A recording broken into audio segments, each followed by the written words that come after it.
한 장으로 된 요한 이서는 한마디로 이단을 경계하는 말씀입니다. 오늘날에도 이단은 여전히 이단의 문제는 시끄럽게 들려오고 있습니다. 예전 이단은 자신들을 숨기면서 안 들키기 위해서 안간힘을 썼다면, 요즘 이단은 대놓고 드러내놓고 자신이 이단임을 드러내놓고 활동하고 있음을 우리는 볼 수가 있습니다. 어떻게 생각하면 기독교의 힘이 그만큼 약해졌다는 저는 반증이라고 봅니다. 또 기독교 인구가 25%, 30% 정도였을 때는 이단은 힘을 발휘하지 못하였지만, 오늘날 기독교는 10%, 15% 정도 되는 것 같습니다. 기독교 힘이 약해질수록 이단은 더욱더 활개를 치고 있다는 것을 우리는 알 수가 있습니다. 저희들이야 교회 아니면 안 된다는 생각이지만, 다음 세대, 우리 자녀들 세대는 첫 번째로는 믿음이 강하지는 못한 것 같습니다. 두 번째로는 분별력이 약해질 것이기에 걱정을 안 할 수가 없습니다. 그럼에도 우리는 돈입니다. 돈 많이 벌어서 부자가 되는 세상 사람들처럼 세상 기준에 발맞추어서 우리 기독교인들도 전혀 다르지 않는 행보를 보이고 있습니다. 이단의 문제는 예수님 시대에도 문제였지만, 오늘날에도 여전히 이단의 문제는 심각한 문제를 넘어서서 이제는 사회적인 문제로까지 대두가 되고 있습니다. 이럴 때일수록 오늘 본문은 말씀합니다. 말씀 안에서, 진리 안에서 거하는 삶, 이것을 강조하고 있습니다. 초대교회는 사도 이후에 흔히 속사도라고 불렀습니다. 사도들을 뒤를 이은 사람들을 속사도 교부라고 불렀습니다. 교부라고 하는 이 말은 가르침에 있어서는 아버지 같은 분들이다라는 말씀입니다. 그래서 우리는 교부라고 하는 말을 써서 부르곤 하였습니다. 교부라고 하는 말에서 오늘날 가톨릭에서 흔히 사용하는 신부라고 하는 말이 나왔다고 합니다. 이단의 치명적인 약점이 있습니다. 첫 번째로는 성령의 역사가 없습니다.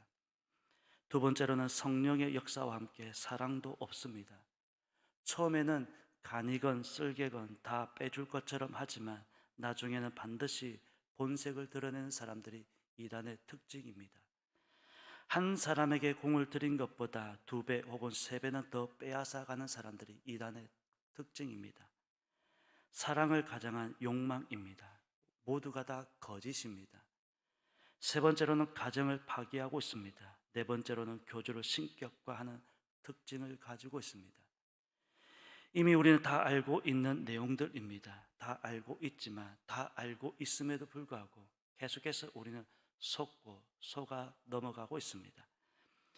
보이스 피싱범을 잡아서 치조하면서 그 자리에서 보이스 피싱범에게 당하신 분들도 있다는 이야기를 우리는 들어볼 수가 있습니다. 나는 안 당한다, 나는 절대로 당하지 않는다, 우리 장담할 수 없습니다. 그래서 선자는 넘어질까 조심하라는 이 말씀에는 교만하지 말라는 말씀이 포함이 되어 있습니다. 교만하면 넘어지는 것입니다. 또한 돌다리도 두들겨 가면서 가야 하는 시대가 오늘 우리가 살아가고 있는 시대가 되어버린 것 같습니다. 항상 두들겨 가면서 걸어가야 되는 시대가 되어버렸습니다. 하나님의 말씀은 모든 시대, 모든 사람들이 다 알기를 원하고 있습니다. 알면 당하지 않습니다. 알아도 건성건성이 아니라 확실하게 아는 게 중요합니다. 어중간하게 알게 되면 이것도 맞는 것 같고 저것도 맞는 것 같고, 어중간하게 알게 되면 반드시 당하게 되어 있습니다. 하나님의 말씀은 특별한 사람들만 알아야 하는 것은 결코 아닌 것입니다. 사도 요한이 왜 이렇게까지 이단에 대해서 경계하고 신경을 쓰고 있느냐, 배경을 알 필요가 있습니다. 당시에는 상주하는 교육자가 있어서 성도들을 잘 가르치면 좋겠지만, 상주하는 교육자가 있어도 쉽지 않은데 당시에는 교회를 책임지는 교육자가 없었습니다. 당시에는 상주하는 교육자가 없었고, 교회에서 조금 헌신적이라든지 아니면 여유가 조금 있는 그런 분들 중에서 좋은 분들이 교회의 대표처럼 섬기고 있었습니다.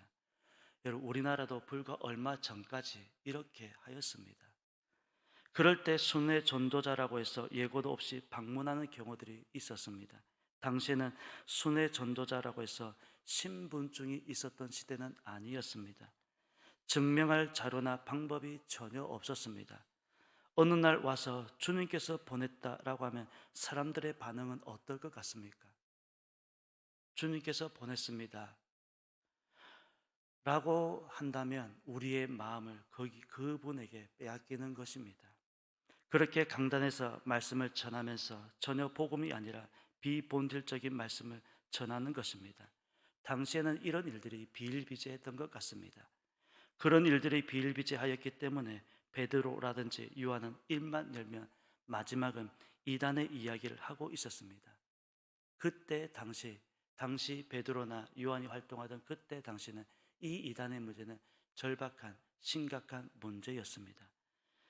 요한일서가 기록된 시기는 정확하지 않습니다. 아마도 AD 90년에서 97년 사이에 기록이 된 것 같습니다. 그때는 로마의 도미티아누스 황제의 제2차 박해가 시작이 되고 있었습니다. 물론 사도 요한의 나이도 많아서 언제 하나님의 부르심을 받을지 알 수 없던 시대였습니다. 정치적으로 보면 로마의 박해가 있었고, 영적으로 보면 이단이 교회와 성도들을 어지럽게 하던 시대였습니다. 한마디로 외우내환이었습니다. 밖으로는 박해가 있었고 내부로는 이단이 잘못된 사상을 가지고 교회를 혼란스럽게 하고 있었고, 사도 요한도 당시에는 나이가 90세가 넘어가고 있었습니다. 사도 요한이 언제까지 교회를 지킬 수 있겠습니까? 언젠가는 자신도 하나님의 부르심을 받아야 하는데 얼마 남지 않았다는 것을 깨닫게 되었을 것입니다. 차마 눈을 감을 수 없는 것은 사도 요한이 교회를 생각하는 마음이었습니다. 교회를 생각하는 그 마음 때문에 차마 그 스스로도 마음이 편하지 않았다는 것을 알고 있었습니다. 또한 요한이 떠난 이후 교회에 어른은 없고 이런저런 이단의 회방 때문에 시끄럽게 된다면, 교회가 이단에 넘어가게 된다면 그것도 생각할수록 마음이 무거워지는 것입니다. 몇몇 교회가 건축을 하다가 이단에 넘어가는 교회들이 참 많이 있습니다. 그런 것을 바라볼 때마다 마음이 무거워지는 것은 사실입니다. 오늘 본문을 보면 희망적인 메시지라기보다는 경고하는 메시지가 주를 이루고 있습니다. 10절 말씀을 보게 되면 누구든지 이 교훈을 가지지 않고 너희에게 나아가거든 그를 집에 들이지도 말고 인사도 하지 말라. 그에게 인사하는 자는 그 악한 일에 참여하는 자임이라. 인사만 해도 동참하는 일이 된다는 말씀입니다. 인사만 해도 그 악한 일에 동참하는 자라고 경고하고 있습니다. 7절 말씀에는 미혹하는 자가 세상에 많이 나왔나니 이는 예수 그리스도께서 육체로 오심을 부인한 자라. 이런 자가 미혹하는 자요 적 그리스도니. 본문을 보면 많이라고는 단어를 쓰고 있습니다. 이미 많이 나와 있습니다. 한두 명 경계할 것이 아니라 이미 많이 나와 있다는 말씀을 우리는 명심해야 되는 것입니다. 사도 요한은 말합니다. 너희 자녀들 중에 우리가 아버지께 받은 계명대로 진리를 행하는 자를 내가 보니 심히 기쁘다라고 말씀하고 있습니다. 그럴 때 이단이 많이 나와서 교회를 혼란스럽게 하고 있는 그럴 때 말씀대로 진리를 행하는 자를 기뻐한다는 말씀을 들려주고 있습니다. 하나님께서 어떠한 자를 기뻐하고 있느냐? 말씀대로 진리 안에 행하는 자를 기뻐한다는 말씀입니다. 이단에 대해서는 양보가 없습니다. 때로는 단호함이 필요한 시대입니다. 물론 가족들 중에 이단에 빠지신 분들이 있다면 마음은 더더욱 무거울 것입니다. 이단은 어느 시대든 교회와 사회를 혼란스럽게 하였습니다. 가정을 파괴하였습니다. 그러기에 이단을 이길 수 있는 길은 결국 하나님 안에 거하는 길밖에 없는 것입니다. 하나님의 말씀을 붙들고 교회 밖에서 이루어지는 성경 공부는 경계하고, 사람들의 친절도 좋지만 친절을 가정한 접근도 근래에 늘어나고 있다는 사실을 여러분 꼭 명심하셔야 되는 것입니다. 단순히 이단에 넘어가는 정도가 아니라 여러분, 그 이단에 넘어가는 것을 끝나는 것이 아니라 우리의 영혼이 달려 있습니다. 영원한 운명이라고 하는 우리의 영혼이 달려있는 문제입니다. 그러기에 더더욱 중요한 시대가 되었습니다. 나는 괜찮다. 나는 이단에 넘어가지 않는다. 그런 생각과 마음을 우리는 내려놓으셔야만 하는 것입니다. 많이 나왔다는 말씀을 늘 기억하면서 경계와 함께 우리가 말씀 안에 끊임없이 말씀 안에 거하는, 진리 안에 거하는 삶이 되어야 되는 것입니다. 이런 때일수록 말씀을 붙들고 살아갈 수 있는 그런 저와 여러분의 삶이 되어야 되는 줄로 믿는 것입니다. 이단은 미혹하는 자입니다. 적 그리스도입니다. 이미 많이 나와서 활동하고 있습니다.